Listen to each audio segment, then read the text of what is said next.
My name is Natasha Collins.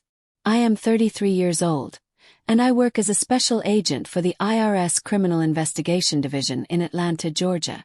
My job sounds boring when I describe it at dinner parties. Follow money. I trace where it went, who moved it, and how long they believed no one was watching. I am very good at what I do. In 8 years on the job, I have never once opened a case file without believing, somewhere deep in my chest, that the truth was already inside it waiting. But last March, when my supervisor slid a thick manila folder across the table and said, "This one is yours, Natasha Collins," I picked it up the same way I always did. Then I read the name printed on the tab, and the room shifted around me like the floor had tilted 3 degrees. The name was not a stranger's. It never is with the ones that matter most. Welcome to Revenge Tomorrow. This isn't just a story, it's a lesson in payback. Get ready because what you're about to hear will stay with you. Drop your location in the comments, hit like and subscribe now. You'll thank yourself later. I was 10 years old when my parents died. It was a Tuesday in November, the kind of cold, gray morning where everything feels ordinary right up until it is not. My father, David Collins, was driving my mother, Ruth, to her early nursing shift at Grady Memorial Hospital. A delivery truck ran a red light at the corner of Maple and 5th Street. They were both gone before the ambulance arrived. I remember sitting in my teacher's classroom after school, waiting because nobody had come to get me. A social worker arrived instead. Her name was on a lanyard around her neck, but I could not read it because my eyes kept going blurry. I remember a paper bag with my clothes folded inside it. Then I remember Aunt Carol's front door swinging open. Carol was my mother's older sister. She was tall, polished, and wore perfume that was too sweet for the season. She looked down at me on her porch and said, "Well, I suppose you'll stay here then." Aunt Carol had one daughter, Brianna, who was 11, 1 year older than me. Brianna had blonde highlights, a bedroom painted pink and gold, and the easy bright laugh that made adults lean toward her like they were cold, and she was the only fire in the room. I was placed in the spare room, which had been used for storage. Carol cleared enough floor space for a single bed and a small dresser. The rest of the boxes stayed stacked against the wall. At dinner that first night, Brianna talked about her dance recital, her new skirt, and a birthday party she had been invited to. Carol smiled warmly at every word. I ate quietly and did not speak unless asked, which was not often. I understood the arrangement quickly. There was Brianna, and then there was everything else, and I was everything else. I told myself it was temporary. I was 10 years old and still believed in the kind of patience that eventually gets rewarded. 6 months after my parents died, I overheard a phone call. Carol was in the kitchen speaking in a low voice to someone from a law office. She used words I did not fully understand but carefully wrote down in my notebook to look up later. Trust fund. Beneficiary. Trustee. At the school library the following afternoon, I learned that my parents had left money behind. Life insurance and savings, placed into a legal trust in my name, to be managed by Carol until I turned 18. The total was $180,000. I wrote that number on a small piece of paper and folded it twice and tucked it inside my sock. I did not mention to Carol that I knew. Something in her voice during that call, something quiet and arranging, told me that knowing was a card I needed to hold close. I was 10 years old, and already practicing the skill that would eventually define my entire career. I learned to keep records. The years moved forward, and the gap between Brianna and me widened with every one of them. Brianna attended a private school across town with uniforms and a swimming pool. I attended the public school 2 blocks from the house. Brianna received a laptop for her 11th birthday. I used the computer lab after school. When Brianna wanted dance lessons, Carol enrolled her in 3 classes per week without discussion. When I asked about joining the science club, which cost $15 for a semester membership, Carol said money was too tight. I did not point to the new flat-screen television mounted in the living room. I did not mention the spa day receipts I accidentally saw on the kitchen counter, or the weekend trips I was never included in. I went to the library instead, and I stayed until closing, and I read books 2 grade levels above mine. I told myself the same thing every night before I fell asleep. One day this ends. And then it begins. By junior year of high school, I carried a 4.0 grade point average, 2 academic achievement awards, and a letter of recommendation from my guidance counselor for a statewide scholarship program. I applied without mentioning it to Carol.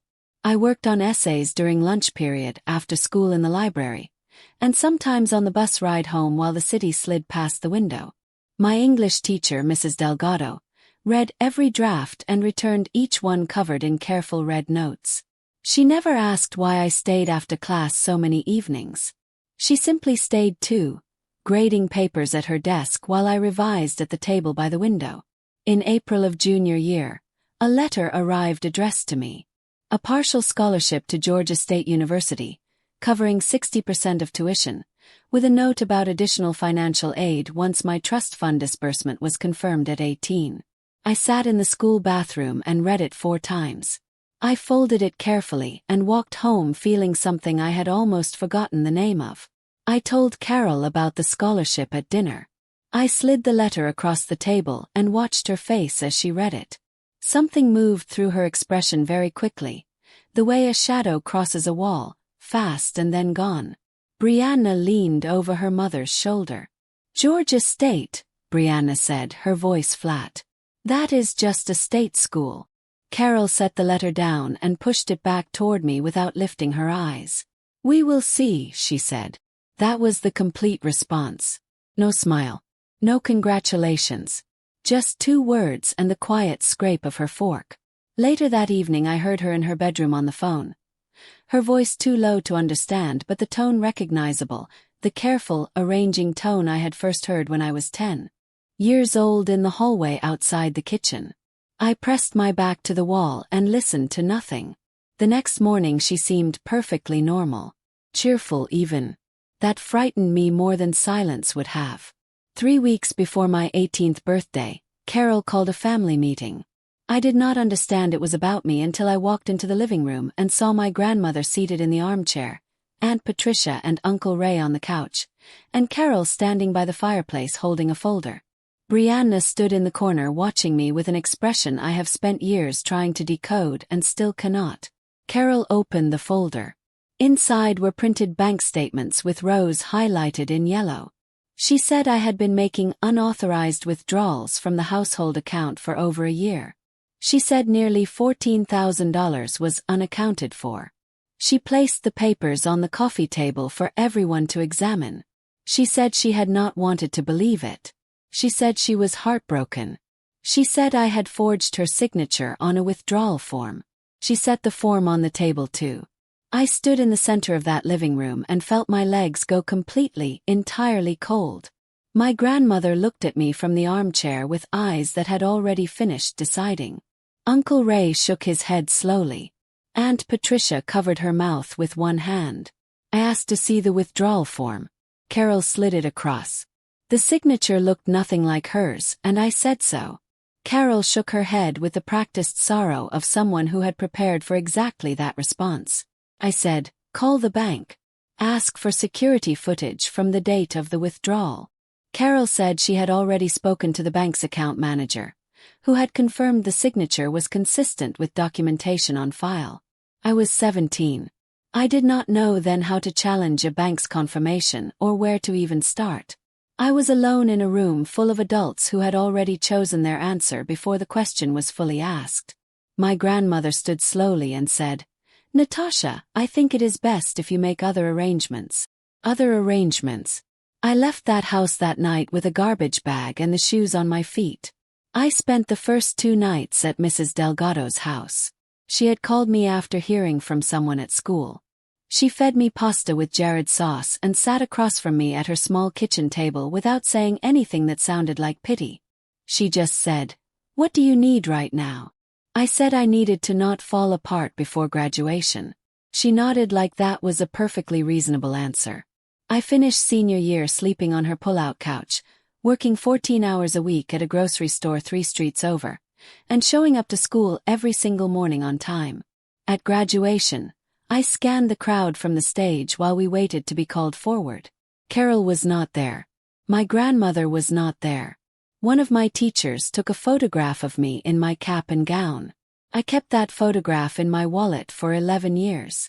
After graduation, Mrs. Delgado helped me apply for emergency transitional housing assistance. I moved into a shared apartment and enrolled at Atlanta Technical College in September. I started over with nothing but a plan and the habit of keeping records. I chose accounting because money was the exact language Carol had used to take everything from me, and I decided I needed to become fluent in it. Not for revenge, not then. Just because understanding money felt like the most direct path to never being helpless in that same way again. I studied relentlessly. I worked night shifts. I transferred to Georgia State at 20 and graduated 2 years later with honors in accounting and finance. My graduation ceremony was small and ordinary, and I sat in the third row surrounded by strangers whose proud families waved from the stands. Mrs. Delgado came. She brought a card and a small potted succulent. It was the best gift anyone had given me in years. That fall I sat for the CPA exam and passed on the first attempt. In November, a recruiter from the IRS Criminal Investigation Division visited campus and spoke for 45 minutes about tracing stolen money and holding people accountable. I sat in the front row with a legal pad. I signed up for an interview before she finished her closing remarks. My supervisor at the IRS, a focused and exacting woman named Agent Lorraine Webb, became the closest thing to a mentor I had ever had in a professional setting. She was not warm in the way most people expect a mentor to be. She did not invite me to lunch or ask how I was feeling. She handed me files and watched how I worked and occasionally, when I had done something exactly right, said, "Do it again but slower." From Lorraine that was high praise. In my third year she called me into her office and said plainly, "You work like someone who has something to prove, Collins." I told her that was accurate. She said, "Fine. Just make sure you are proving it to the right person." I thought about that for a long time on the drive home. The right person was not Carol. Not my grandmother or Aunt Patricia or anyone who had looked away in that living room. The right person was a girl who had slept on a couch at 17 and refused to believe that was the end of her story. By 30, I had worked 11 significant financial fraud cases. 4 of them involved misuse of estate funds. 2 involved trustees who had deliberately stolen from minors who had lost their parents. I understood those cases at a level that went beyond training or technical knowledge. I understood the mechanics of how a guardian manipulates account access and makes the withdrawals look like ordinary expenses. I understood how they use shame and accusation to silence the child before the child grows old enough to ask hard questions. I had lived the architecture of that crime from the inside. During those years, I also quietly maintained a personal file at home. Letters I had sent to my grandmother that were never answered. Bank inquiry requests I had submitted on my own behalf at 21 that were rejected for lack of documentation. I had a clear theory about what Carol had done to my trust fund. Had no case. Evidence requires more than a theory and a folded piece of paper kept in a sock. But I kept everything. I always kept everything. The folder on my desk that March morning was thick and organized. The case had been open for 4 months before it was reassigned to me after another agent took emergency family leave. The subject was a woman in Decatur, Georgia, named Carol Winters, who had served as legal guardian and financial trustee to 4 minor children over a span of 22 years.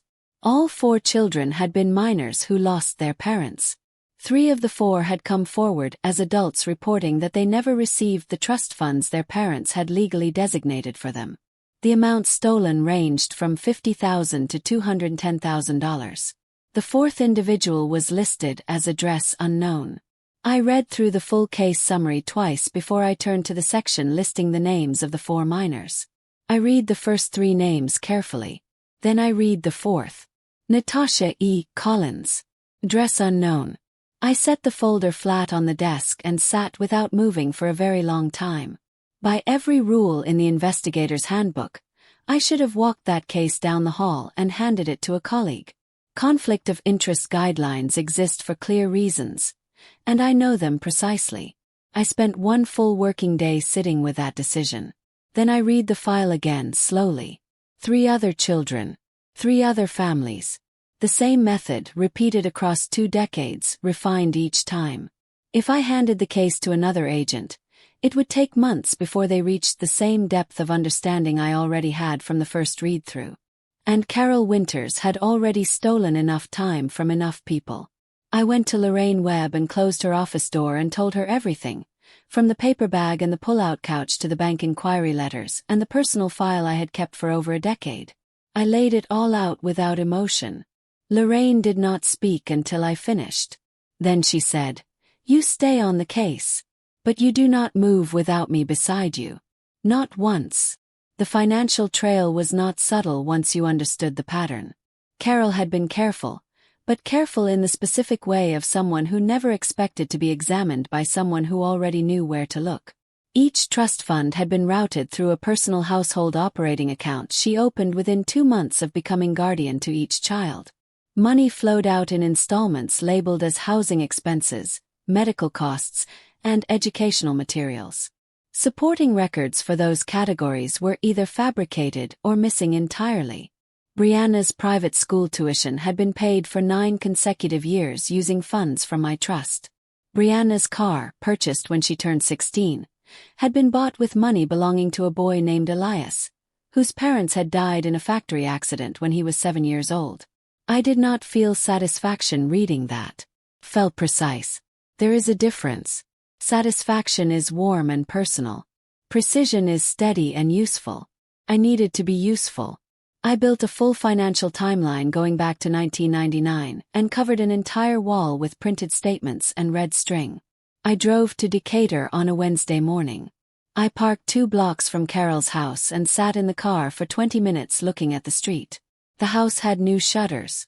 The oak tree in the front yard was considerably larger than I remembered. I had not been in this neighborhood in 15 years. I was not there to knock on any doors. I was there to verify a property record detail and confirm a secondary address linked to a storage unit registered in her name. I finished my notes and drove back to Atlanta without stepping out of the car. That evening I called Mrs. Delgado, who was 71 now and still lived in the same house with the same kitchen table. I could not share details, but I told her that something was happening that she would understand eventually. She said, "You sound like yourself." I asked what she meant by that. She said, "Calm. Like when you had a plan." After I hung up, I sat in my quiet apartment and allowed myself to feel something I had kept locked away for a very long time. Not anger. Something cleaner and more durable. Certainty. We built the case in carefully documented layers. Lorraine worked beside me throughout, and we brought in an independent forensic accounting team to validate our findings before we moved. The final numbers were precise. Carol had stolen a total of $412,000 from 4 children across 22 years. My share was $167,000. $13,000 more than the original trust had contained, because a life insurance policy adjustment when I was 12 had quietly added to the account, and Carol had captured that too. The forged withdrawal signature she had presented at the family meeting had been produced using a tracing method. We found 3 practice attempts on loose paper inside a storage unit registered in her name. The accusation she had made against me had served 2 purposes. First, to prevent me from asking about the funds before I turned 18. Second, to discredit me permanently in case I ever came back as an adult and started asking questions. She had thought of nearly everything. The word nearly is doing a great deal of work in that sentence. 3 months after the case was formally opened under my name, we were ready to move. A federal warrant was signed by a judge at 8 o'clock on a Thursday morning. The arrest was quiet, the way these things usually are when they are done properly. Carol was taken from her Decatur home at 9:15 in the morning. She was still in a bathrobe. I was not at the front door. I sat in a car down the street with Lorraine, monitoring the radio. When the words came through, "Subject is secure," I did not cheer. I did not make a sound. I sat with my hands folded in my lap and looked at the ordinary street and thought about a woman standing on a porch and saying to a 10-year-old girl with a garbage bag, "Well, I suppose you'll stay here then." Then I thought about that 10-year-old girl sitting in a school library, writing down the words trust fund and beneficiary in a notebook, folding a piece of paper, and tucking it into her sock. Some things are worth carrying a long time if you carry them correctly. Brianna called me from an unknown number 3 days after the arrest. I answer unknown numbers as a habit, so I picked up. There was a long silence when she heard my voice, and then she said my name slowly, like she was testing whether I was actually there. Said yes. She said she needed to explain some things. I told her she had approximately 10 minutes. She spoke quickly. She said she had known for years that the money funding her private school and her car and the vacations had not been entirely legitimate. She said she had not known about the other children, the other families. She said she had kept herself from asking questions and understood now that choosing not to ask was still a choice. I listened without interrupting. When she finished, I said, "Thank you for telling me directly." She began to cry. I said calmly that investigators would likely need a formal statement from her in the coming weeks. Then I paused and said, "I hope you find a way to do right by all of it, Brianna." Meant it. I stayed on the line a moment longer, then hung up. The trial lasted 8 days. I testified on day 4. I walked into the courtroom and sat in the witness box and spoke clearly, without theater, the way I had been trained. I walked the jury through the financial evidence one transaction at a time, from the first irregular transfer in 1999 to the final one in 2019. The defense attorney attempted twice to introduce the original household theft accusation Carol had made against me at 17, framing it as relevant background. The judge shut it down both times. The jury deliberated for 6 hours. Guilty on all 6 counts. 4 counts of theft by deception, 1 count of forgery, and 1 count of financial exploitation of a minor. Carol received a sentence of 9 years. The courtroom was very quiet when it was read aloud. I sat in the back row and looked at the floor in front of me. 9 years was what the law prescribed. The law had worked the way it was designed to work. I did not feel triumphant. I felt the specific, unfamiliar lightness of a weight you have carried so long that you stopped noticing it as weight, finally being set all the way down. My grandmother was 81. Aunt Patricia contacted me 6 weeks after the verdict through a letter addressed to my office. She wrote that she owed me an apology and that she had been thinking about that living room for years, knowing something had been wrong, choosing comfort over the hard question. She said she did not expect forgiveness, only for me to know that she had not forgotten what she had done by staying silent. I read the letter twice and placed it in a drawer in my desk. My grandmother did not write a letter. She sent a plain card with no printed text inside, just her signature in careful, shaking handwriting. Kept that too. I was not ready to respond to either of them, and for the first time in my life I did not force my own readiness for the sake of someone else's comfort. I had spent too many years doing things before I was prepared because the people around me needed me to. I would answer those 2 pieces of mail when I had something true to say, and not 1 moment before. The other 3 children whose funds had been stolen were adults now, like me. Elias was 29 and lived in Savannah, working as a Finnish carpenter. A woman named Dana was 31 and enrolled in a nursing program in Augusta. A man named Joseph was 26 and had been working 2 jobs for years without knowing why money always felt just out of reach. When the civil restitution case opened, all 4 of us were listed as claimants. Carol's liquidated assets covered approximately 60% of what was owed. My portion came to a little over $100,000. I did not immediately know what to do with it. I left it in savings for 4 months and thought about it carefully. Then I made 2 phone calls. The first was to a foundation that provides emergency housing support to teenagers aging out of the foster care system. The second was to Georgia State University's scholarship fund for first-generation college students. I split the money evenly between them. Money is a language. I spent years learning to speak it. I wanted to say something with it that was worth the reading.